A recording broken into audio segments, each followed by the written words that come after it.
Utah.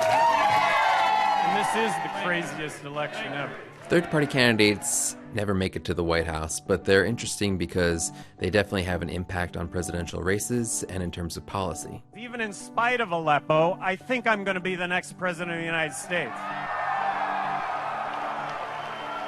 This year, we've got two extremely unpopular candidates in the mainstream parties, Donald Trump and Hillary Clinton, so there's a lot of extra interest in candidates such as Gary Johnson of the Libertarian Party. Hi, I'm Evan McMullin. Our great nation requires a new generation of leadership and Evan McMullin is getting a lot of attention these days because of recent polls that show him doing surprisingly well in Utah. A former Republican congressional advisor who used to work for the CIA, McMullin has proven to be an attractive alternative for voters there because he was born in Utah and he's a Mormon. Let's do it. Here we go. Gary Johnson often mixes optimism and realism when it comes to his chances of becoming president. The Libertarian Party candidate for president will be on the ballot in all 50 states. The polls show that he's hovering around 10%, which is strong for a third-party candidate, but still not close to where he'll need to be to winning the White House. The only opportunity to win is to actually be in the presidential debates, Super Bowl of politics. To do that, we've got to be at 15% in the polls. Gary Johnson and Jill Stein of the Green Party have been pushing aggressively for the criteria to be on the debate stage to be changed. 15% is a disservice to the American public, especially at a time when people are saying that they are extremely unhappy with the two choices. It's somewhat of a paradoxical situation for third-party candidates in terms of getting into the presidential debates because they need a certain amount of name recognition and money to get their names out there so that they have a high enough standing in the polls. Yet without getting into the debates, they lack the opportunity to get that kind of name recognition and to raise that kind of money.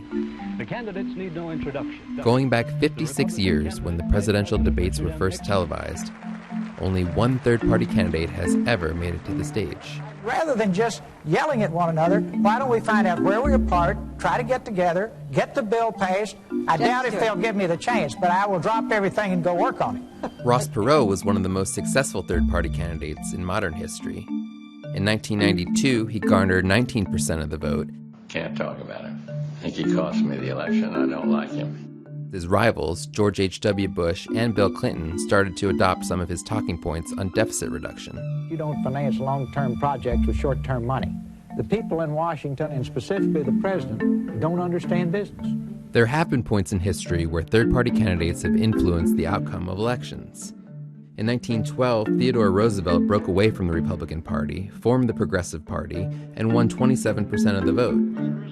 In 1968, George Wallace was blamed for costing Democrat Hubert Humphrey the election against Republican Richard Nixon.